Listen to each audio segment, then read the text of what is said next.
Okay दोस्तों, ये आपका फर्स्ट लेक्चर है 11th स्टैंडर्ड फ़िज़िक्स का। 11th स्टैंडर्ड फ़िज़िक्स में मैं स्टार्ट करना चाहूँगा इंट्रोडक्शन से। इंट्रोडक्शन टू फ़िज़िक्स ये कोई चैप्टर नहीं है, ऐसा कोई कंटेंट किसी भी बुक में नहीं है। आई गेस एनसीईआरटी में तो बिल्कुल ही नहीं है, किसी और रेफरेंस बुक में हो तो आई डोंट नो, बट इसकी बहुत ज़रूरत है।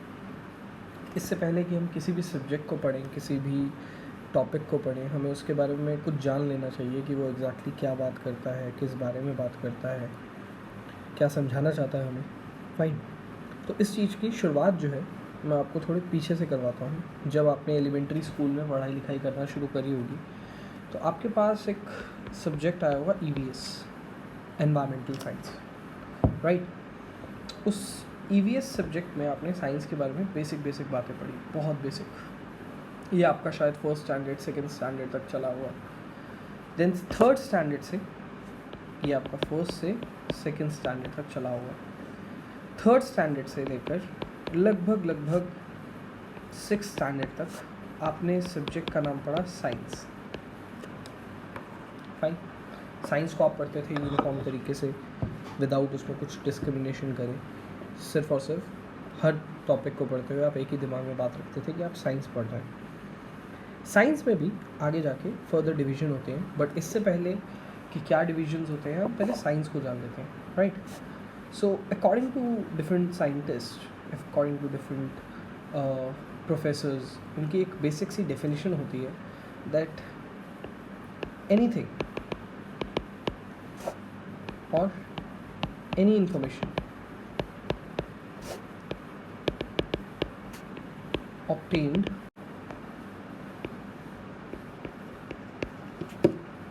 with the help of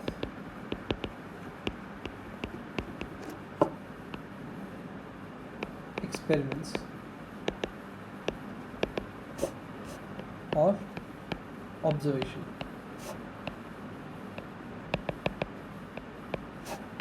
when arranged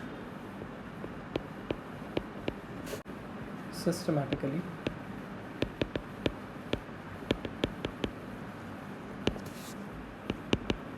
is defined as science.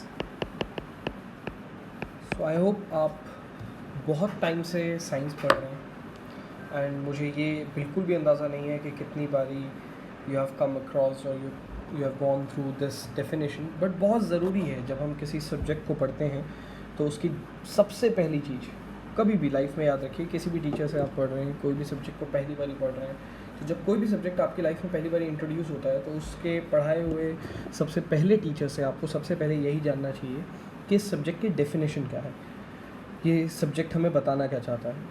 तो साइंस की डेफिनेशन ये होती है, जिसको शायद आप में से कुछ बच्चे जानते होंगे और कुछ बच्चों को आज पहली बारी दिखी होगी डेफिनेशन। साइंस ये कहता है, बट आगे जाके एज टाइम फॉर द साल बीते, सदियाँ बीती, साइंस को दो पार्ट्स में डिवाइड करने की कोशिश की गई, जो कि अब कोशिश पूरी हो चुकी है from past many centuries. That is physical sciences and biological science. अब देखिए, फिजिकल साइंसेस की जब बात आती है तो इसके अंदर आप डिफरेंट सब्जेक्ट्स से डील करते हैं।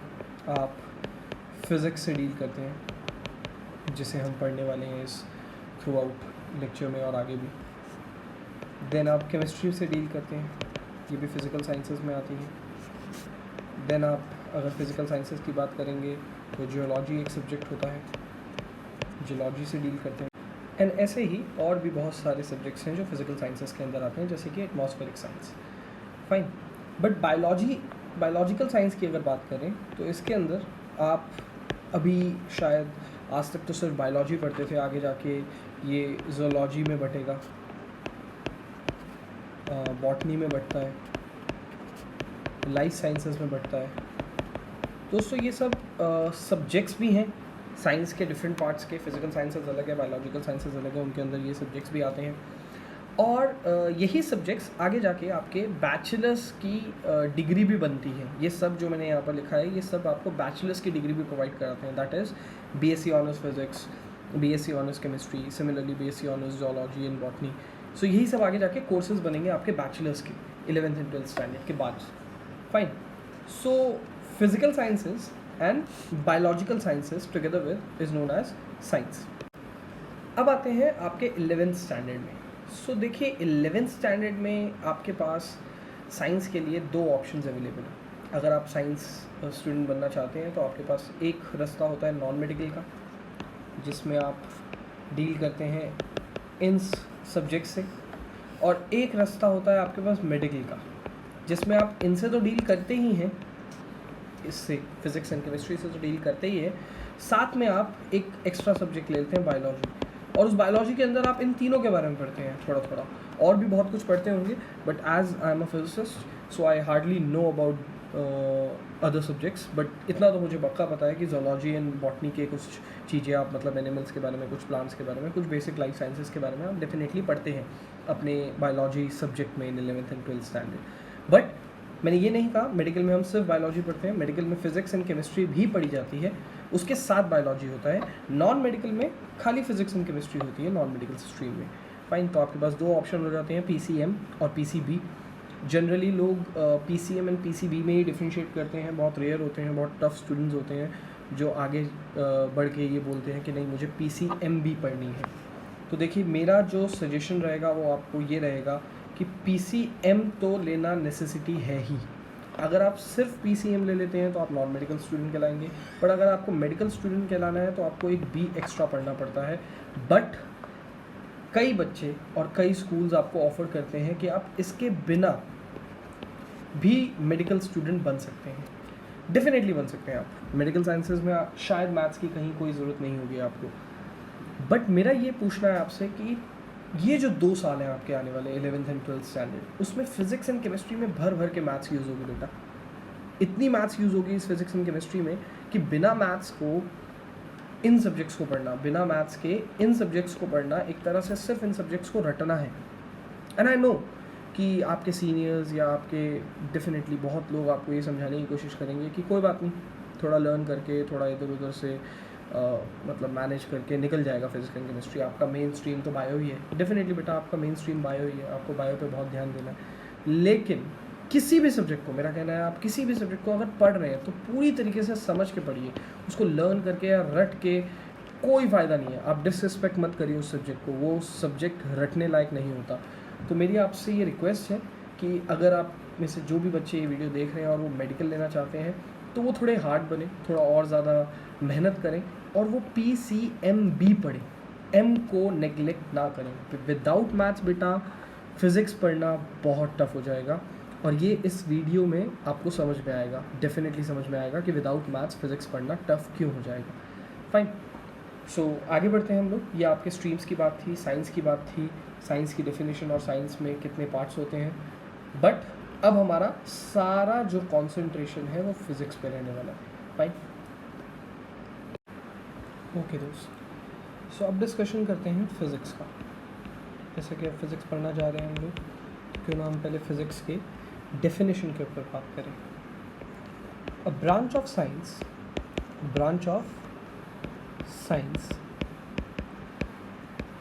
which deals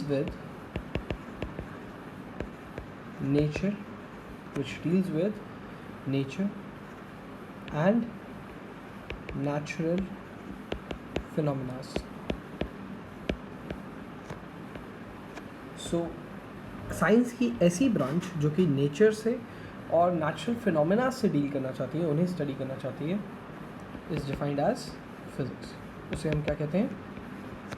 physics.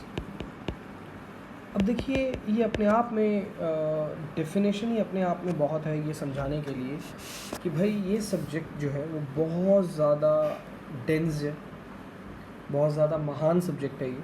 क्योंकि अगर आप सब्जेक्ट्स को देखेंगे तो कई हद तक अलग अलग सब्जेक्ट्स की अलग अलग बाउंड्रीज़ होती हैं, ऐसा मेरा मानना है।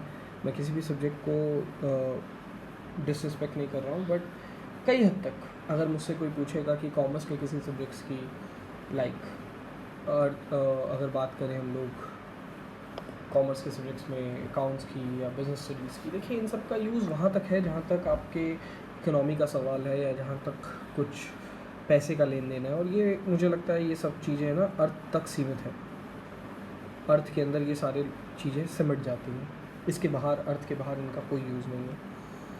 अगर आप साइंस में भी मुझसे सब्जेक्ट में बात करेंगे तो देखिए अभी हम बायोलॉजिकल साइंस की बात कर रहे थे, तो उस सब्जेक्ट का वहाँ काम है जहाँ पर लाइफ अवेलेबल है, और जैसा कि अभी तक हम सब जानते हैं कि लाइफ सिर्फ अर्थ पे पाई गई है, अर्थ के बाहर लाइफ है ही नहीं।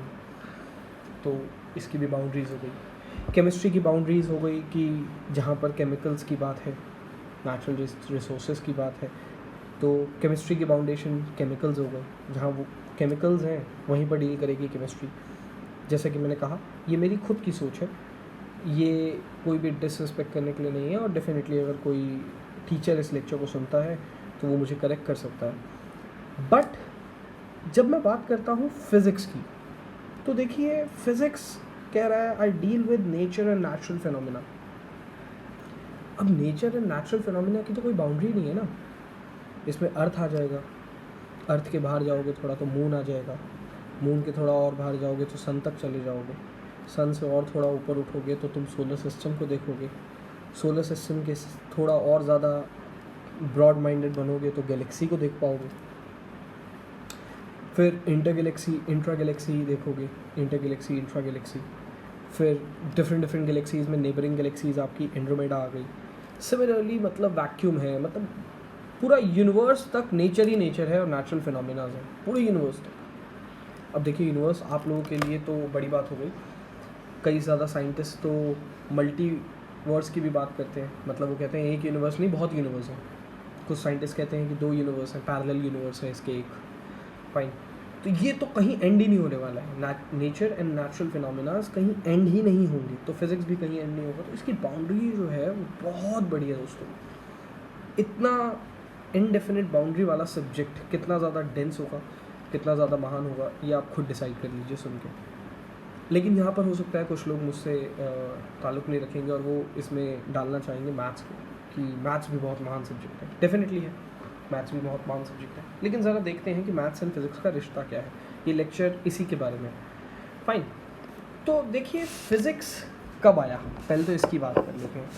हमारी नज़र में फ़िज़िक्स 1500 सेंचुरी के बाद आया, 1500 ईयर्स के बाद आया, लाइक 1500 AD के बाद आया, यूँ कह सकते हैं, राइट।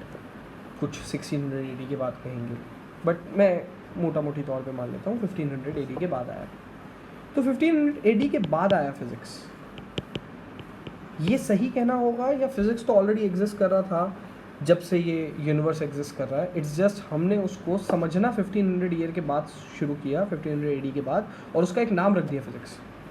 तो सही तो यही होगा कि ये बहुत पहले से एग्जिस्ट कर रहा है, इट्स जस्ट हमने नाम उसका 1500 के बाद फिज़िक्स रखा। तो क्या 1500 से पहले भी हम फिज़िक्स से डील करते थे? बिल्कुल डील करते थे। अगर आप ध्यान देंगे तो अर्थ राउंड है, ये भी फिज़िक्स का पार्ट है। अर्थ सन के अराउंड घूम रहा है, सन अर्थ के अराउंड नहीं घूम रहा है, ये भी फिज़िक्स का पार्ट हुआ। इन सब से भी किसी ने बात करी होगी पहली बारी, क्योंकि वो ज़माना तो अलग था जब अर्थ को फ्लैट समझा जाता था, राइट। जब ये कहा जाता था कि अर्थ के अराउंड सन जो है वो चक्कर काटता है, ऐसी ऐसी बातें होती थी, ऐसी अजीबोगरीब बातें। तो ये अजीबोगरीब बातें तो बहुत पहले ही क्या हो चुकी हैं, ख़त्म। तो ज़रूर किसी ना किसी ने तो इसको ख़त्म किया होगा। अब कुछ कहते हैं एक ग्रीक साइंटिस्ट था जिसने अर्थ के राउंड होने पे और उसके सरकमफ्रेंस के ऊपर बात करी थी।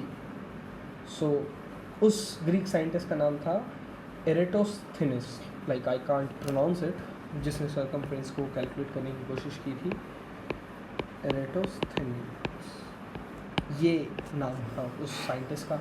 कुछ कहते हैं कि नहीं, पाइथागोरस ने किया था। पाइथागोरस एक और साइंटिस्ट था, उन्होंने कहा कि 500 before Christ, 500 BC, Jesus Christ से पहले 500 साल पहले उनके आने से, पाइथागोरस एक साइंटिस्ट था, उसने ये बात कही थी कि अर्थ जो है वो राउंड है। और कहते हैं कि इसने फिर मेजर किया था कि अर्थ के राउंड होने के सरकमफ्रेंस को, जो भी कहते हैं, बट किसी ना किसी ने तो इनमें से किया था अर्थ के राउंड होने का डिस्कशन। तब इन लोगों को फिजिसिस्ट बोला जाता था क्या? नहीं, इनकी उपाधि तो आज बनी फिजिसिस्ट या साइंटिस्ट की। इन लोगों को, ऐसी बातें करने वालों को पहले के ज़माने में फिलोसोफर बोला जाता था। सो फिलोसोफर शब्द जो है वो आज की डेट में भी, आज की लाइफ में भी आप कभी ना कभी किसी ना किसी के सामने यूज़ कर देते होंगे कि अपनी फ़िलॉसफी मत झाड़। ऐसा स्टेटमेंट आप कभी ना कभी यूज़ कर देते होंगे जब आपको कोई कुछ सिखाने की कोशिश करता होगा, कुछ बातें बोलता होगा, तो आप कहते होंगे तेरी तो अपनी फ़िलॉसफी है। ऐसे ऐसे शब्द आप यूज़ करते हैं। तो मैं आपके इन्हीं फ्रेजेस को पकड़ के समझने की कोशिश करता हूँ कि आप फ़िलासफ़र का मतलब क्या समझते हैं। सो मुझे लगता है आप फ़िलासफ़र का मतलब समझते हैं एक ऐसा इंसान जो बस अच्छी अच्छी बातें करता है, बड़ी बड़ी बातें करता है, अजीबोगरीब बातें करता है। इन सारे शब्द, ये सारे जब फ्रेजेस आप किसी के ऊपर अपनाते हैं तो आप कहते हैं तो फ़िलासफ़र है, राइट? बिल्कुल सही कहते हैं आप। फ़िलासफ़र वही होता था जो सिर्फ बातें करता था अच्छी अच्छी। अब ये अच्छी अच्छी बातें करने वाले को एक दिन हाथ लगी मैथ्स। इसने अपनी इन अच्छी अच्छी बातों पर सुपर इम्पोज कर दिया मैथ्स को, और ये फिर सिर्फ उनको बोलने नहीं लगा, ये उनको मैथ्स की हेल्प से प्रूव भी करने लगा। अब देखिए, जब तक आप बातें कर रहे हैं तब तक कोई मान सकता है आपकी बातें अगर किसी को समझ में आ जाए, और ऐसा भी है कि कुछ लोग आपसे वाकिफ़ ना रखें, आपकी बातें ना माने। लेकिन जब आपने अपनी कही हुई बातों को प्रूव करना स्टार्ट कर दिया है, और खासकर उस सब्जेक्ट से प्रूव करना स्टार्ट कर दिया है जिस सब्जेक्ट पे सबका भरोसा है, मैथ्स पे सबका हमेशा से भरोसा था। फिज़िक्स भले बाद में आई, मैथ्स पे हमेशा से सबका भरोसा था। और जब मैथ्स ने उन बातों को थोड़ा प्रूव करना शुरू कर दिया, तब आपने बोला कि नहीं यार, ये सिर्फ फिलॉसफी नहीं हो सकती, इस बातों में सच्चाई भी है। तो क्या फिज़िक्स एग्जिस्ट नहीं करती थी मैथ्स के बिना? ऐसा कहना गलत होगा। फिज़िक्स मैथ्स के बिना भी एग्जिस्ट करती है, बट मैथ्स के बिना आप उनको प्रूव नहीं कर सकते अपनी कही हुई बातों को, राइट? तो मैथ्स फिज़िक्स के लिए क्या हुई, इसको समझने के लिए मुझे एक और साइंटिस्ट की एक फ़िलॉसफी उठानी पड़ेगी, एक और साइंटिस्ट की कही हुई एक स्टेटमेंट उठानी पड़ेगी। बट उससे पहले मैं आपको ये बताना चाहूँगा कि फ़िज़िक्स 1500 के बाद अगर किसी ने स्टार्ट करी तो सबसे पहला दोस्तों आपके ज़बान पे नाम आता है न्यूटन, राइट? तो अब देखिए, न्यूटन का जब नाम आता है तो आप इस साल जो पढ़ने वाले हैं 11th स्टैंडर्ड में, आप पढ़ने वाले हैं न्यूटोनियन फिज़िक्स। न्यूटोनियन फिज़िक्स मतलब वो फिज़िक्स के सारे पार्ट्स जिस पे न्यूटन के रूल्स बहुत ज़्यादा रूल करते हैं, न्यूटोनियन फिज़िक्स। आप ज़रा ध्यान दें कि इससे पहले फ़िज़िक्स शब्द आपने कब सुना था। तो देखिए, साइंस अभी थोड़ी देर पहले मैंने आपको बताया, साइंस आप 2nd 3rd स्टैंडर्ड के बियॉन्ड 6th स्टैंडर्ड तक पढ़ रहे हैं, जिसमें आपने कुछ डिफ्रेंशिएट नहीं किया था। बट आप ध्यान देंगे तो 7th 8th तक आते आते आपने डिफ्रेंशिएट करना शुरू कर दिया था फिज़िक्स, केमिस्ट्री, बायोलॉजी में। एंड उसमें भी आपने फ़िज़िक्स को जब डिफ्रेंशिएट करना शुरू कर दिया था 6th 7th 8th में, तो आपने कभी कोई न्यूमेरिकल्स नहीं करे थे। तो पहली बार न्यूमेरिकल शब्द, क्वेश्चन सॉल्व करना फिज़िक्स के, ये शब्द आपको पहली बारी 9th में आया था। 9th में पहली बारी आपसे न्यूमेरिकल सॉल्व कराए गए थे। अगर याद करेंगे अपने 9th के कुछ टॉपिक्स कि आपने क्या क्या पढ़ा था, तो आप बोलेंगे 9th स्टैंडर्ड में आपने पढ़ा था motion, force and laws of motion, work, energy, power, ऐसे चैप्टर्स पढ़े थे। आप ध्यान देंगे तो वहाँ पर भी आपने सारा का सारा न्यूटोनियन फिज़िक्स पढ़ा था। क्या पढ़ा था? सारा का सारा न्यूटोनियन फिज़िक्स। अब देखिए, इसको ऐसे ले लीजिए कि वैसे आई एम नॉट लाइक, मैं कोई बीजेपी का कोई लीडर या कोई ऐसा नहीं है, ठीक है? मुझे आरएसएस से मत समझिएगा, बट एक जस्ट एग्जांपल देने के लिए मैं आपको बताता हूँ। जैसे हिंदू धर्म में सबसे पहले पूजा जब भी आती है तो पूजा होती है गणेश जी की। उनकी पूजा करने के बाद ही आगे किसी भगवान की, किसी देवता की पूजा करी जाती है। वैसे ही सबसे पहले जब किसी को फिज़िक्स पढ़ाया जाता है, जब किसी को फिज़िक्स पढ़ने के लिए बोला जाता है, तो पहले उसका उस फिज़िक्स सब्जेक्ट पे भरोसा बनाने के लिए हम उसे न्यूटोनियन फिज़िक्स पढ़ाते हैं। न्यूटोनियन फिज़िक्स इसलिए पढ़ाते हैं क्योंकि उस पर भरोसा करना थोड़ा आसान होता है, वो आपके डे टू डे लाइफ से जुड़ा होता है। अगर कोई आपको कहेगा कि बॉल को ऊपर उछालो, फेंको बॉल को, तो कोई स्पीड दे के इसको ऊपर फेंकना पड़ेगा, तो आप मान लेंगे, क्योंकि बिना स्पीड दिए आप बॉल को ऊपर नहीं फेंक सकते। या फिर अगर किसी एक ऑब्जेक्ट को h हाइट से फेंकेंगे तो वो नीचे की तरफ ही गिरेगा, ऊपर नहीं जाएगा, ये भी आप मान लेंगे, क्योंकि ये सब आपने अपनी लाइफ में एक्सपीरियंस किया होता है। तो न्यूटन के थ्रू दी गई फिज़िक्स जो होती है, मैक्सिमम न्यूटन के थ्रू दी गई फिज़िक्स, न्यूटोनियन फिज़िक्स जिसे हम कहते हैं, वो आप बिलीव उस पर अच्छे से कर लेते हैं। तो किसी भी सब्जेक्ट को पढ़ाने के लिए पहले आपका उस सब्जेक्ट पे बिलीव होना चाहिए, तो हम आपको वो पढ़ाते हैं जिस पे आप बिलीव कर सकें, न्यूटोनियन फिजिक्स। आगे जाके फिर हम आइंस्टाइन और हाइजेनबर्ग और डिफरेंट अलग अलग साइंटिस्ट की थीसिस, प्लैंक्स की और बहुत लोगों की बातें करते हैं जब आप उस पर बिलीव कर लें उसके बाद। फाइन। सो एक साइंटिस्ट था जिसने मैथ्स एंड फिज़िक्स का रिश्ता बताया था, मैं उसी की कोट करूँगा यहाँ पर। ये मेरी खुद की कही हुई बात नहीं है, बट येस डेफिनेटली जिसकी भी कही हुई बात है बहुत सही है। सो पाइथागोरस ने पहले बार ही कहा था that all numbers rule the world. Then later after 1500 AD Galileo ने भी कहा था that the book of a nature is written in the language of mathematics. And फिर फर्दर जाके ये जो स्टेटमेंट मैं बोल रहा हूँ that physics is a human being, physics is a human being, and maths is its language. So ये बात जो है ये आगे जाके मैंने बुक में पढ़ी थी, फेनमैन के लेक्चर्स में, वहाँ पर ऐसी स्टेटमेंट लिखी हुई है कि फिज़िक्स एक ह्यूमन बीइंग है एंड मैथ्स उसकी लैंग्वेज है। एंड मुझे इस बात में बहुत सच्चाई दिखती है। देखिए दोस्तों, फिज़िक्स के पास इमोशंस हैं, फिज़िक्स के पास फीलिंग्स हैं, उसके पास बहुत कुछ बचाने के लिए है, लेकिन एक ऐसा इंसान जो बोल ही नहीं सकता वो अपनी फीलिंग्स कैसे बताएगा? बिल्कुल नहीं बता पाएगा। और अगर उसको बोलना है तो उसे किसी लैंग्वेज का सहारा लेना पड़ेगा। जैसे हम मैक्सिमम टाइम अपनी इमोशंस को बताने के लिए हिंदी का सहारा लेते हैं। पंजाब साइड चले जाएंगे तो पंजाबी का सहारा लिया जाता है, नीचे साउथ साइड चले जाएंगे तो तमिल, मलयालम, इन लैंग्वेजेस का सहारा लिया जाता है। उधर हम यूरोप साइड चले जाएंगे तो अलग अलग लैंग्वेजेस का सहारा लिया जाता है, फ्रेंच हो गया, जर्मन हो गया, स्पेनिश हो गई। और थोड़ा यूरोप की साइड जाएंगे और लेफ्ट में वेस्टर्न यूरोप और ज़्यादा शिफ्ट होंगे तो इंग्लिश का सहारा लिया जाता है, ब्रिटेन में, अमेरिका में। फाइन। सो बेसिकली अमेरिका में भी इंग्लिश का सहारा लिया जाता है या डिफरेंट लैंग्वेजेस का सहारा लिया जाता है अपनी इमोशंस को बताने के लिए। वैसे ही फिज़िक्स के पास बहुत सारे इमोशंस हैं, उसके पास इतना कुछ बताने के लिए है, लेकिन वो हमेशा सहारा लेता है एक लैंग्वेज का जिसका नाम है maths. So maths and physics का ये रिलेशन है। तो अब सोचिए दोस्तों, अगर आप 11th-12th स्टैंडर्ड में फिज़िक्स पढ़ना चाहते हैं बट विदाउट मैथ्स पढ़ना चाहते हैं तो क्या आप पढ़ पाएंगे? खुद सोचिए, खुद इस पर विचार करिए। सो फिज़िक्स बना होता है, physics is made of physical quantities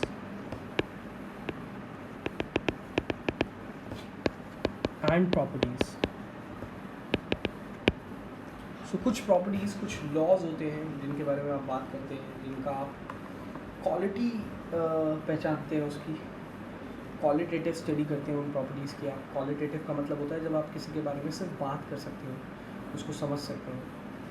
and कुछ ऐसी फिजिकल क्वांटिटीज़ होती हैं जिन पे आप क्वांटिटेटिव स्टडी भी करते हैं क्वालिटेटिव के साथ साथ। व्हेन आई से क्वांटिटेटिव मीन्स आप उसको कैलकुलेट करते हैं, आप उसकी क्वांटिटी पता लगाते हैं। सो फिज़िक्स को देखने के आपके हमेशा दो नज़रिए होने चाहिए मेरे हिसाब से। फिज़िक्स को हमेशा दो आंखों से देखिएगा। एक का नाम है क्वांटिटेटिव, एक का नाम है qualitative. So quantitative and qualitative, इन दो नज़रों से हमेशा फिज़िक्स को देखा जाता है, जिसमें आप क्वांटिटी कैलकुलेशन और क्वालिटेटिव मतलब एक क्वालिटी डिस्कशन, हेल्दी डिस्कशन करते हैं। फाइन। फिज़िक्स कि मैथ्स की अगर बात करें, मैथ्स के रिलेशन के साथ हम फिज़िक्स की बात करें तो जैसे देखिए आपकी डेमोक्रेसी 4 पिलर्स पे टिकी होती है। If you know that 4 pillars, please definitely आपको पता होगा, बट अगर नहीं पता है तो प्लीज़ आज ही गूगल करिए, सर्च करिए और कमेंट करिएगा इस वीडियो की बात कि एग्जैक्टली वो कौन से 4 पिलर्स होते हैं जिस पे डेमोक्रेसी खड़ी होती है। इसको गूगल करिए, ये आपके लिए जानना ज़रूरी है, ये मैं इस वीडियो में आपको नहीं बताऊँगा। बट इस वीडियो में वैसे ही मैं आपको बताना चाहता हूँ कि फ़िज़िक्स के भी 4 पिलर्स होते हैं। फ़िज़िक्स में जब मैथ्स की बात करते हैं हम तो वैसे तो इन्फिनाइट मैथ्स के टॉपिक्स काम में आते हैं, बट इनिशियल डेज़ में जब आपको फ़िज़िक्स पढ़नी है 11th स्टैंडर्ड, 12th स्टैंडर्ड, तो आपको फ़िज़िक्स के 4 पिलर्स बहुत ज़्यादा अच्छे से समझ आने चाहिए। इन 4 पिलर्स से आपको बारी बारी डील करने को मिलेगा। फाइन। सबसे पहले कॉम्बिनेशन है जिसको आप 9th और 10th में पढ़ के आ चुके हैं। 9th एंड 10th में आपने पढ़ा है इन सब्जेक्ट्स को, इन टॉपिक्स को। थोड़ा आगे चल के अब 11th एंड 12th स्टैंडर्ड में आप इस टॉपिक को और ज़्यादा एक्सप्लोर करेंगे. सो उस कॉम्बिनेशन ऑफ टॉपिक का नाम है trigonometry and coordinate system. So trigonometry and coordinate system. Coordinate system देखिए दो तरीके के होते हैं, कार्टेशियन होता है, पोलर होता है. अब वो क्या होता है कार्टेशियन, क्या होता है पोलर, मैं उसके डिस्कशन पे नहीं जा रहा हूँ. बस याद रखिएगा आपने कोऑर्डिनेट जो पढ़ा है, मैं यहाँ पर ट्रिगोनोमेट्री का जो कॉम्बिनेशन है उसी कोऑर्डिनेट ज्योमेट्री के साथ बनाना चाहता हूँ, जो 9th एंड 10th स्टैंडर्ड में आपने जितना कोऑर्डिनेट पढ़ा है कोऑर्डिनेट ज्योमेट्री में. फाइन. एंड सेकेंड पिलर जो है बेटा, ये सबसे बेसिक पिलर था. सेकेंड पिलर लॉगरिथम है. लॉग, जिसको हम शॉर्ट फॉर्म में लॉग भी कहते हैं, लॉगरिथम. ये सेकंड पिलर है. इसके अंदर लॉग्स आते हैं, एंटी लॉग्स आते हैं, नेचुरल लॉग्स आते हैं, डिफरेंट टॉपिक आती हैं, डिफरेंट चीज़ें आती हैं. बट ये एक मैथमेटिकल टूल है. जैसे ट्रिग्नोमेट्री एंड कोऑर्डिनेट सिस्टम एक मैथमेटिकल टूल है, वैसे ही लॉगरिथम भी एक तरह का मैथमेटिकल टूल है. ये दूसरा पिलर है जिस पे फिजिक्स की बुनियाद खड़ी है इनिशियल डेज पे 11th एंड 12th स्टैंडर्ड में. इसके आगे तो देखिए मैथ्स एक्सप्लोर करते जाते हैं. इनफैक्ट कई फिजिसिस्ट ऐसे हुए हैं जिन्होंने मैथ्स में कुछ चीज़ें अवेलेबल नहीं थी, उनको फिज़िक्स की किसी थ्योरी के ऊपर बात करनी थी, तो पहले उन्होंने मैथ्स ही पैदा कर दी और फिर उस फिज़िक्स को समझाया. जैसे कि अब मैं नाम लेने जा रहा हूँ एक मैथमेटिक्स का, मैथमेटिकल टूल का, जो आप 11th एंड 12th स्टैंडर्ड में पढ़ेंगे, कैलकुलस. सो कैलकुलस में बहुत चीज़ें आती हैं. डिफरेंशिएशन आता है, इंटीग्रेशन आता है, एप्लीकेशन ऑफ डेरिवेटिव, डिफरेंशिएशन आता है, एप्लीकेशन ऑफ इंटीग्रेशन आता है, डिफरेंशियल इक्वेशन आता है. कैलकुलस के अंदर और भी बहुत चीज़ें आती हैं. बट कैलकुलस जो है आप 11th एंड 12th स्टैंडर्ड में पढ़ने वाले हैं मैथ्स के अंदर, आप याद रखिएगा उसको न्यूटन ने डिस्कवर किया था. न्यूटन ने उसको इन्वेंट किया था कैलकुलस को. और क्यों किया था? क्योंकि उसको ग्रेविटेशन को अच्छे से डिफाइन करना था. ग्रेविटेशन की थीसिस, ग्रेविटेशन की थ्योरीज देनी थी और उसको बाधा बन रही थी मैथ्स. उस समय पे मैथ्स में ऐसा कोई टूल नहीं था, ऐसा कोई हथियार नहीं था जिसको यूज़ करके वो अपनी बातों को साबित करता. तो इसलिए उसने पहले मैथ्स का जन्म लिया, कैलकुलस का, मैथ्स में कैलकुलस का जन्म लिया और फिर उसके बाद उसने अपनी बातें प्रूव कर दी. हैरानी है, देखिए हम लड़ते रहते हैं समय समय पे, साल बाय साल, कि मुझे ये सब्जेक्ट पसंद है, मुझे ये सब्जेक्ट पसंद नहीं है. अभी देखिएगा 11th स्टैंडर्ड में भी आप में से कुछ लोग बोलेंगे कि मुझे फ़िज़िक्स पसंद है, मुझे केमिस्ट्री एंड मैथ्स नहीं पसंद. कोई कहेगा मुझे केमिस्ट्री पसंद है, फिज़िक्स एंड मैथ्स नहीं पसंद. कोई कहेगा मुझे मैथ्स पसंद है लेकिन मुझे फिज़िक्स एंड केमिस्ट्री पसंद नहीं है. तो ये जो थर्ड कैटेगरी के बच्चे हैं, इनसे तो मैं रिक्वेस्ट करता हूँ कि जिस दिन आप जान जाएँ कि आपको फिज़िक्स एंड केमिस्ट्री बिल्कुल पसंद नहीं है, आपको सिर्फ मैथ्स पसंद है, तो प्लीज़ तुरंत कॉमर्स में शिफ्ट हो जाएँ, कॉमर्स और मैथ्स में. क्योंकि ऐसा बच्चा जिसको खाली मैथ्स समझ में आ रही है, खाली मैथ्स पसंद आ रही है, फिज़िक्स एंड केमिस्ट्री पसंद ही नहीं है, फिज़िक्स एंड केमिस्ट्री समझ ही नहीं आ रही है, तो वो साइंस स्टूडेंट क्यों बना. बट इस कैटेगरी के बच्चे जिनको फिजिक्स एंड केमिस्ट्री पसंद है लेकिन मैथ्स या केमिस्ट्री या मैथ्स एंड फिजिक्स नहीं पसंद, ऐसा कुछ है, तो प्लीज़ ये आप लोग हैं जो डिफ्रेंशिएट कर रहे हैं. पुराने साइंटिस्ट ने ऐसा कभी डिफ्रेंशिएट नहीं किया. अब न्यूटन को ही देख लीजिए, एक फिजिसिस्ट था बट मैथ्स का इन्वेंशन किया उसने, राइट. वैसे ही मैं आपको और एक एक्सपेरिमेंटल फिजिसिस्ट का नाम बता देता हूँ जिसका नाम आप 9th स्टैंडर्ड में भी सुन चुके हैं, आगे जाकर 12th स्टैंडर्ड में भी सुनेंगे, नील बोर. सो नील बोर एक एक्सपेरिमेंटल फिजिसिस्ट था. बट अगर आप ध्यान देंगे तो नील बोर का नाम आपने 9th स्टैंडर्ड में केमिस्ट्री के एक चैप्टर में स्ट्रक्चर ऑफ एटम में सुना है, राइट.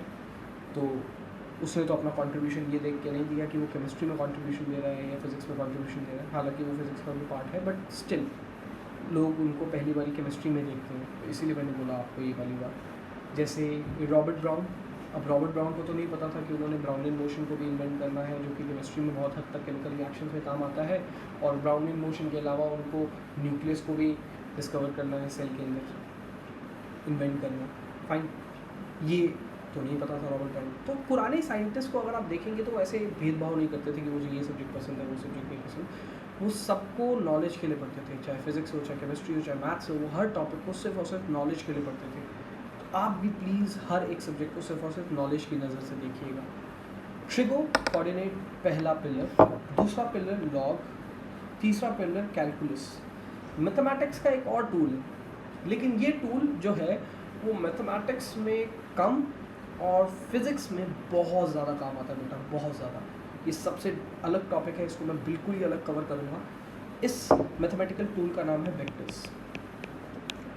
तो क्या हुआ, फिज़िक्स में, मैथ्स में पहले सिर्फ ऐसी मैथ्स थी, अलजेब्रा, ज्योमेट्री, जो सिर्फ और सिर्फ उन लोगों से डील करना जानती थी जो अपने आप को तोलते थे खाली, मतलब अपने आप का खाली मैग्नीट्यूड बताना पसंद करते थे।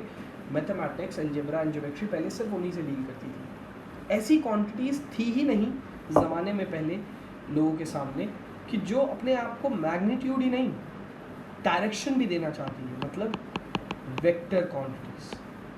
तो जब बात आई वेक्टर क्वांटिटीज़ की, तो वेक्टर क्वांटिटीज़ के लिए वो वाली मैथ्स फेल हो गई, सिंपल अलजेब्रा वाली मैथ्स फेल हो गई। तो मैथमेटिकल टूल्स फेल होने लगे वेक्टर क्वांटिटीज़ के ऊपर आने के बाद। तो मैथमेटिक्स ने एक नया टूल पैदा किया अपने सब्जेक्ट के अंदर, वेक्टर्स। तो वेक्टर को डिफाइन करना और वेक्टर क्वांटिटीज़ को डिफाइन करना दोनों बेटा डिफरेंट थिंग्स हैं। Vector is a mathematical tool which perform different kind of algebra for vector quantities. So vector quantities के ऊपर अगर आप कोई भी अलजेब्रा अप्लाई करना चाहते हैं, किसी भी तरीके से वेक्टर क्वांटिटी से डील करना चाहते हैं, तो मैथ्स के वेक्टर टूल के साथ आपको डील करना पड़ेगा। वेक्टर्स एक कम्प्लीटली डिफरेंट टॉपिक है बेटा, उसको मैं बिल्कुल अलग कवर करूँगा। फाइन। सो ये 4 पिलर है बेसिक। अगर सजेशन आप लोग लें मेरी, तो आप इन 4 पिलर्स में से एटलीस्ट फर्स्ट पिलर को पढ़ना शुरू कर दीजिए जो आपके हक में है। आपको already trigonometry and coordinate geometry थोड़ा आता है 10th स्टैंडर्ड और 9th स्टैंडर्ड की हेल्प से। आप NCERT बुक्स उठाइए और इन्हें पढ़ना शुरू करिए अच्छे से, इन दोनों टॉपिक्स को। फाइन, ये मेरी आपको सजेशन। चलिए आगे बढ़ते हैं और अब हम मैथमेटिकल टूल्स के बारे में बात करेंगे, क्योंकि इतना तो समझ आ ही गया अभी तक की वीडियो में हमें कि फ़िज़िक्स अगर पढ़ना है तो फिज़िक्स की नॉलेज को एक्सप्रेस करने के लिए, फ़िज़िक्स के साथ बात करने के लिए हमें एक लैंग्वेज का सहारा लेना पड़ेगा। हमें एक लैंग्वेज का सहारा लेना पड़ेगा। उस लैंग्वेज का नाम क्या है दोस्तों? मैथ्स। क्या है उस लैंग्वेज का नाम? मैथ्स। तो मैथ्स से अगर हमें डील करना है तो हमें मैथमेटिकल टूल से डील करना पड़ेगा, और एक एक करके मैं हर टूल को बताता हूँ कि कौन कौन सी टूल्स आपके लिए जानना ज़रूरी है।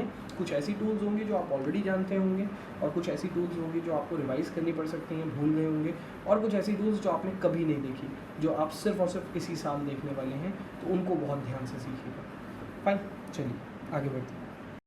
सो दोस्तों, जैसे मैंने आपको सजेशन दिया कि सबसे पहला मैथमेटिकल टूल आप ट्रिग्नोमेट्री से डील करेंगे, या ट्रिग्नोमेट्री प्लस कोऑर्डिनेट सिस्टम के कॉम्बिनेशन से डील करेंगे।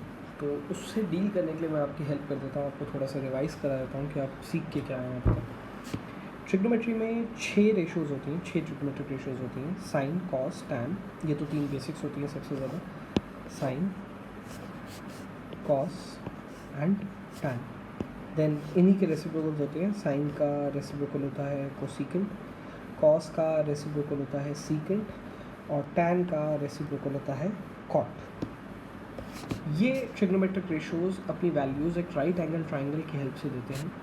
अब राइट एंगल ट्राइंगल में देखिए, एक चीज़ तो पक्का है कि 90 डिग्री होगा, और 90 डिग्री के सामने वाली साइड जो सबसे लॉन्गेस्ट है उसको हम हाइपोटेन्यूस कहते हैं। क्या कहते हैं?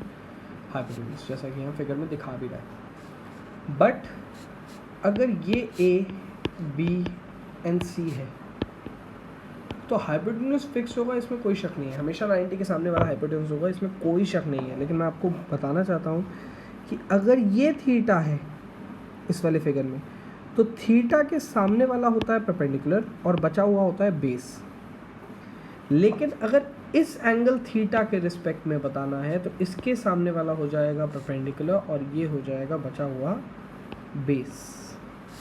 ये लॉजिक समझ लीजिए। हाइपोटेन्यूस हमेशा 90 के सामने वाला होता है, बट परपेंडिकुलर और बेस फिक्स नहीं होते हैं। परपेंडिकुलर एंड बेस डिपेंड करते हैं कि आप किस एंगल की बात कर रहे हैं। तो कभी भी अगर आपसे कोई पूछता है कि राइट एंगल ट्राइंगल में परपेंडिकुलर बताएं एंड बेस बताएं, तो आप पहले पूछिएगा उनसे किस एंगल के रिस्पेक्ट में परपेंडिकुलर बताएं या किस एंगल के रिस्पेक्ट में बेस बताएं।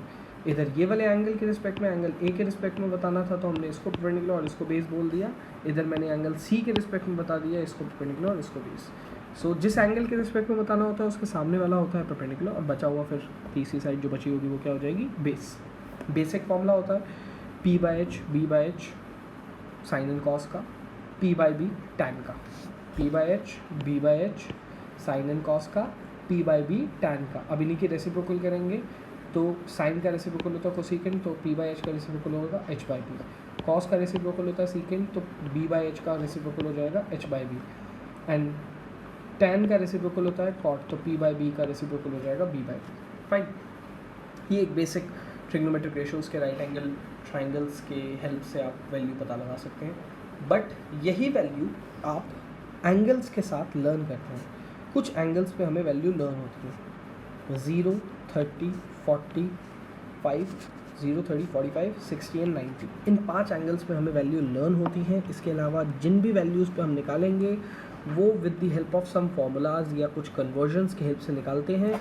ये वैल्यूज़ हमें लर्न करने की ज़रूरत नहीं है. अगर आप चाहें तो आप इन वैल्यूज़ को छोड़ दीजिए. लर्न कर सकते हैं, अच्छी बात है. नहीं लर्न कर सकते हैं, नहीं करना चाहते हैं लर्न ज़्यादा चीज़ें नहीं करनी चाहिए बेटा. पढ़ाई करते हुए हमेशा पढ़ाई करते हुए बहुत ही कम चीज़ें लर्न करके ज़्यादा से ज़्यादा समझना चाहिए. इतना समझिए कि बाकी चीज़ें आप खुद ब खुद निकाल सकें. लर्न की हुई चीज़ें कभी ना कभी भूल सकते हैं, कभी ना कभी उसको लिखने में गलती हो सकती है, बट समझी हुई चीज़ें बहुत कम गलत होती हैं. तो ये जो बॉक्स बनाया है ये आप भले ही लर्न मत करिए, लेकिन इन 5 वैल्यूज़ को आपको लर्न करना पड़ेगा. दैट इज़ sin 0 0 होता है, sin 30 हाफ होता है, sin 45 डिग्री 1/√2 होता है, sin 60 √3/2 होता है, sin 90 जो है वो 1 होता है.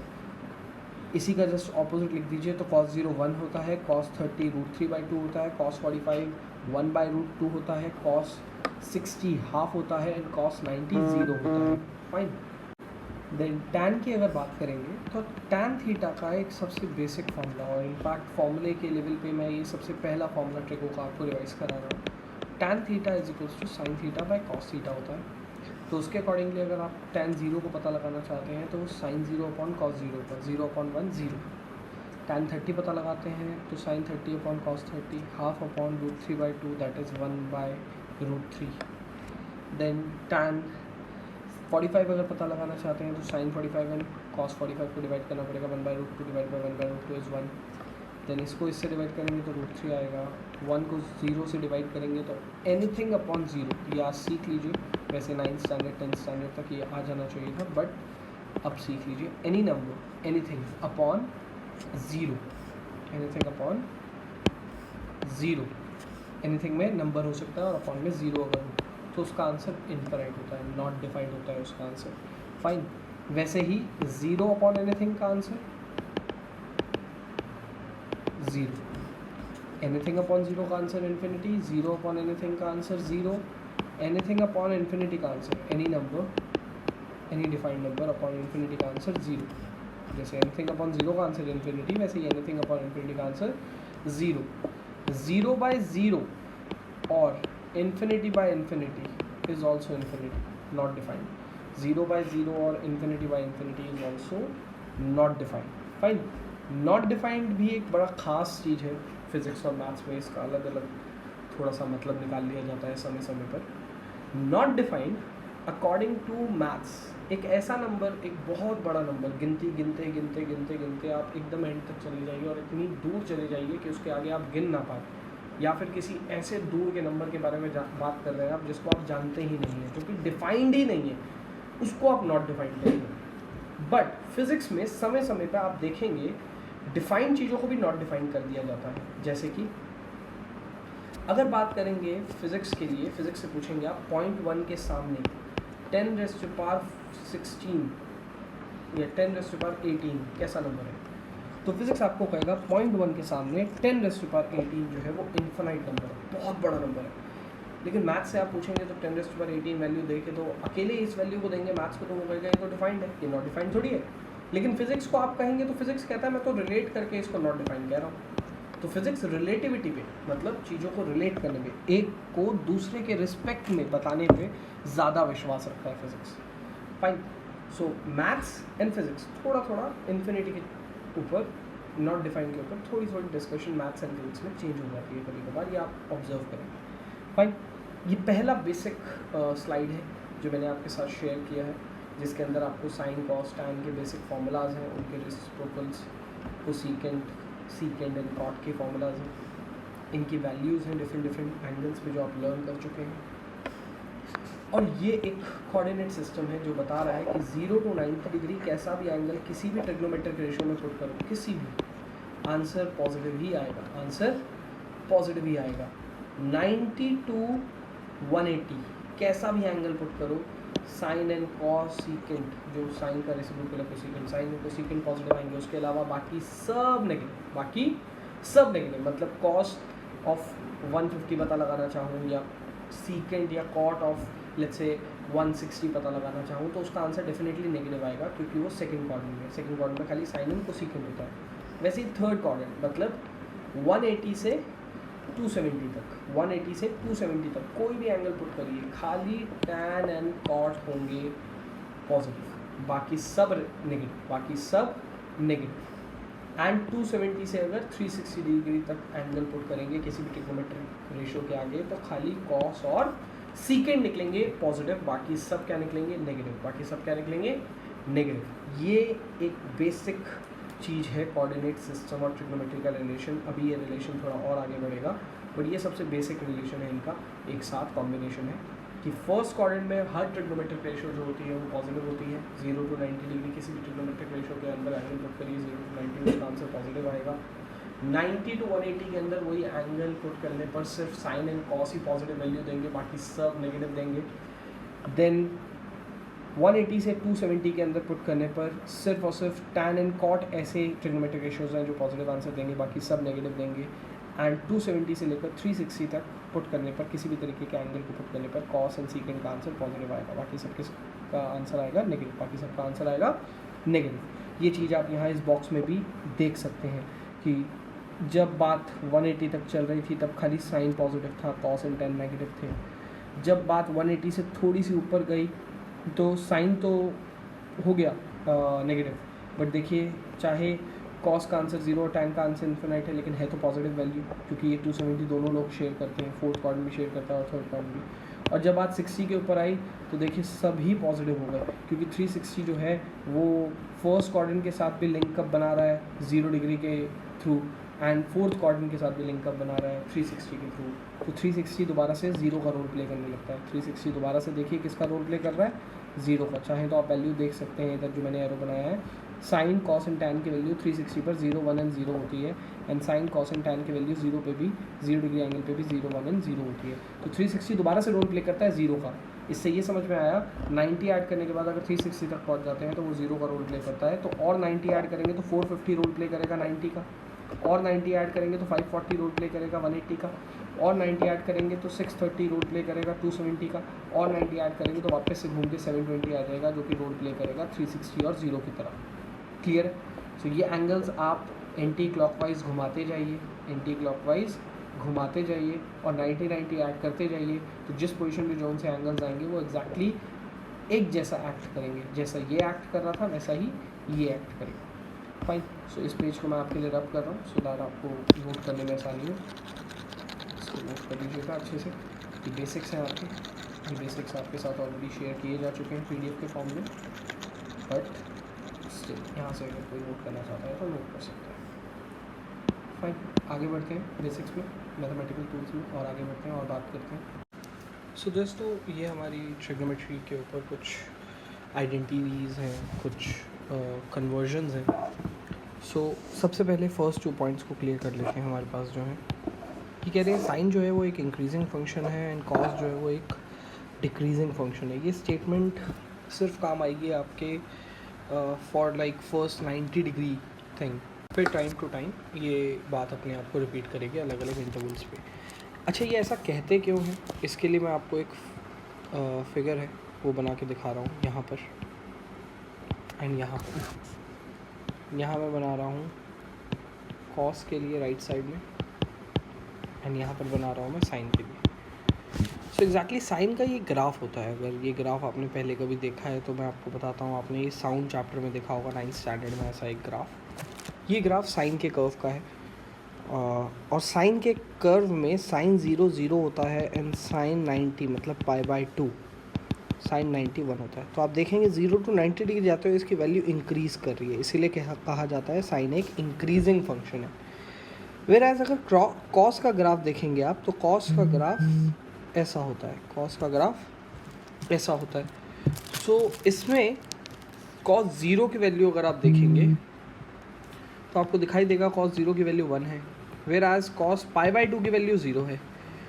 cos 0 की वैल्यू 1 है, cos π/2 की वैल्यू 0 है। सो 1 से लेकर 0 तक उतरने के लिए cos को कहा जाता है कि ये एक डिक्रीजिंग फंक्शन है, इंक्रीजिंग फंक्शन और डिक्रीजिंग फंक्शन, इस वजह से इनको कहा जाता है। नीचे जो टेबल है इसके लिए मैं एक स्टेटमेंट लिखना चाहूँगा आपके लिए, दैट एक्स एक्सिस 0, 180 और 360 degree angle are not converting axis or angle. Y-axis 90 and 270 degree angles are converting axis and angles.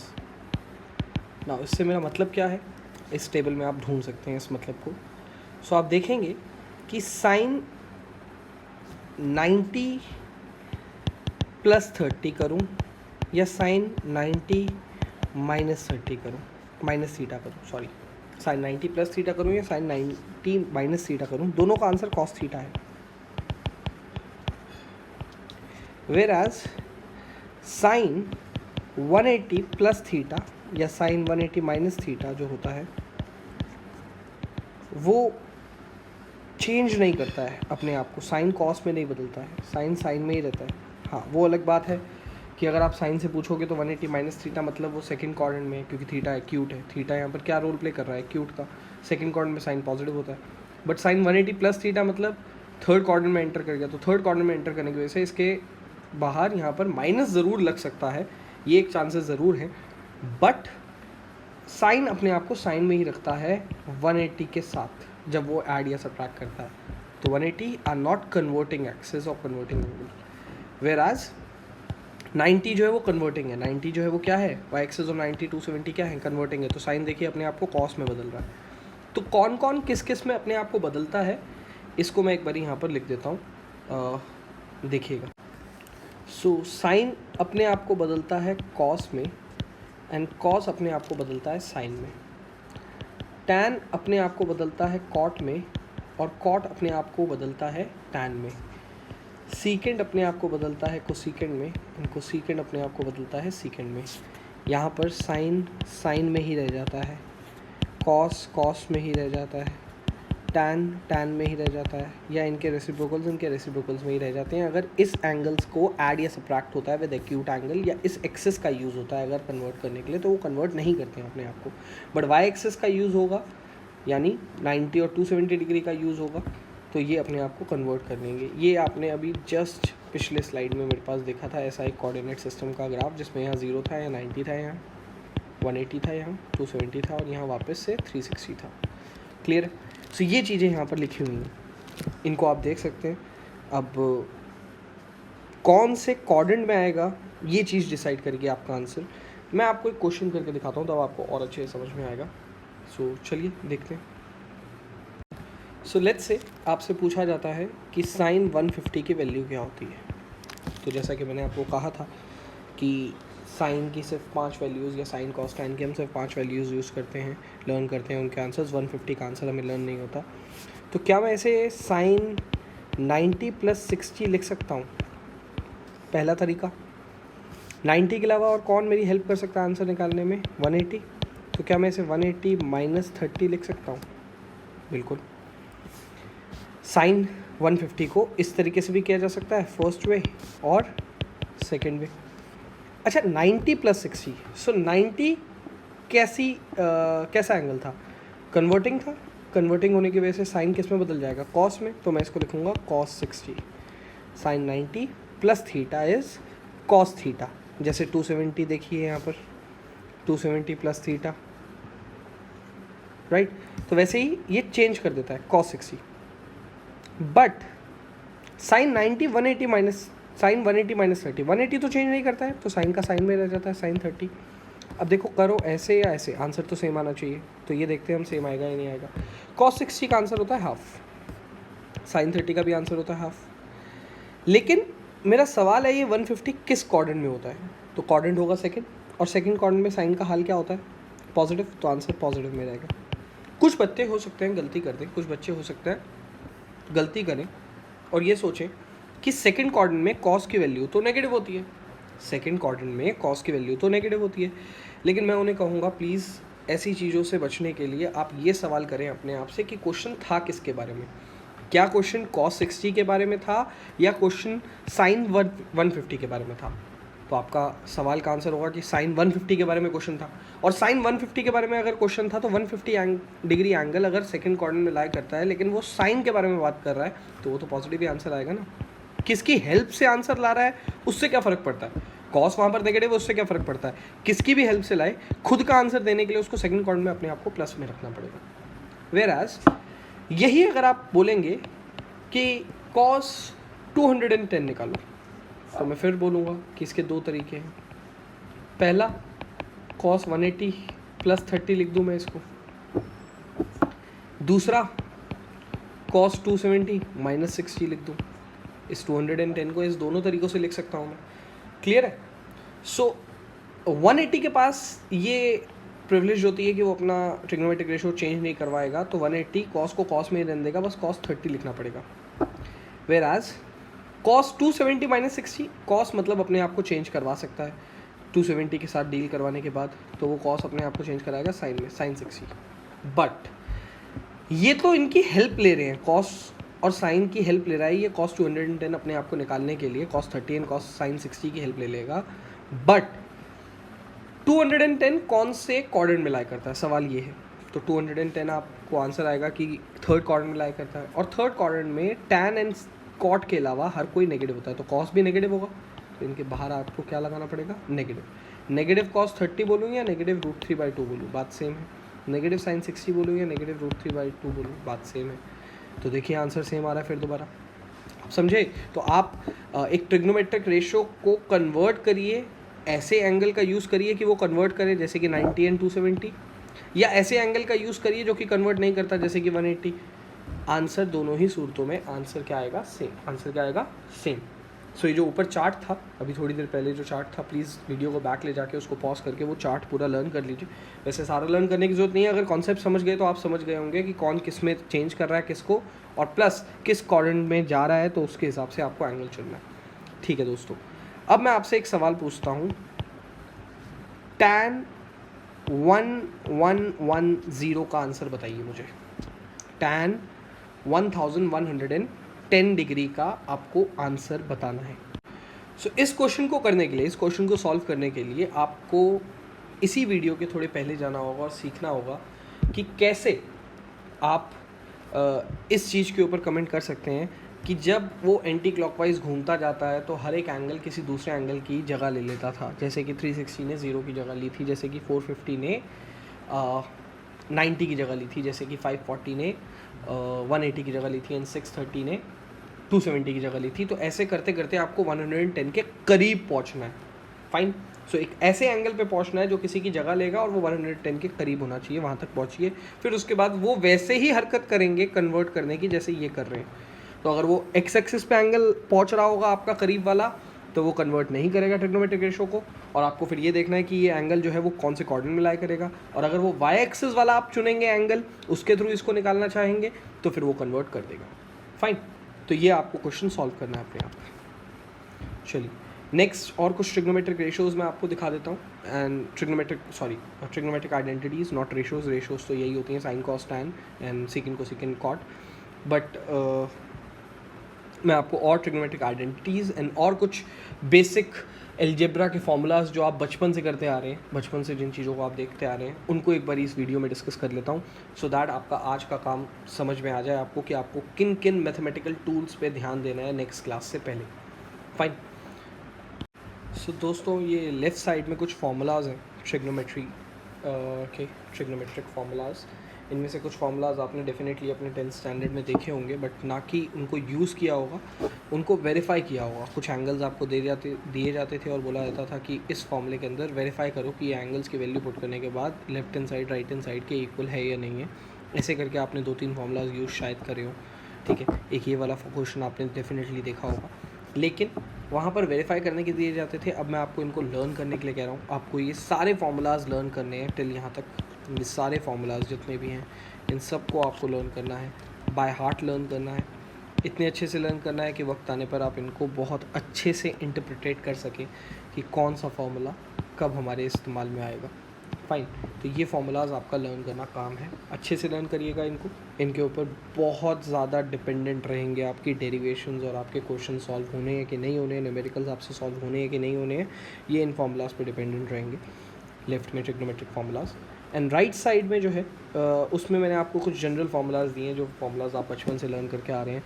Circumference of a circle, area of a circle, surface area, ये पूरा का पूरा ऊपर से लेकर नीचे तक सरफेस एरिया वॉल्यूम, जिसको आप मेंसुरेशन फार्मूलाज कहते हैं, ये पूरे के पूरे वो सारे फार्मूलाज हैं जो आप पिछले 2 साल से यूज़ कर रहे हैं, 2-3 साल से। नीचे कुछ आइडेंटिटीज़ हैं, ये आइडेंटिटीज़ भी आप यूज़ करते आ रहे हैं 9th स्टैंडर्ड से, याद होगा आपको, real numbers and polynomials chapter से आप यूज़ करते हुए आ रहे हैं लास्ट ईयर से। एंड ये क्वाड्रेटिक इक्वेशन है जो आपने अभी 10th स्टैंडर्ड में एक क्वाड्रेटिक इक्वेशंस का एक चैप्टर भी था जो आपने किया है, वो क्वाड्रेटिक इक्वेशन का बेसिक फॉर्म और उसका क्वाड्रेटिक फार्मूला। क्वाड्रेटिक फार्मूला में ये b² - 4ac जो होता है, इसको आप d कहते हैं, और इस साल आप सीखेंगे कि ये d > 0, < 0 और = 0 में जो आपको यहाँ सिखा दिया जाता था कि d < 0 होने पर हम बोल देते हैं रूट्स जो हैं वो नॉट रियल हैं, वो नॉट रियल का क्या मतलब होता है, इस साल आप सीखेंगे। इस साल आपको मैथ्स के अंदर d < 0 नॉट रियल का मतलब इमेजिनरी होता है, इमेजिनरी रूट्स, और उस पर एक चैप्टर आएगा कॉम्प्लेक्स नंबर। कौन सा चैप्टर आएगा?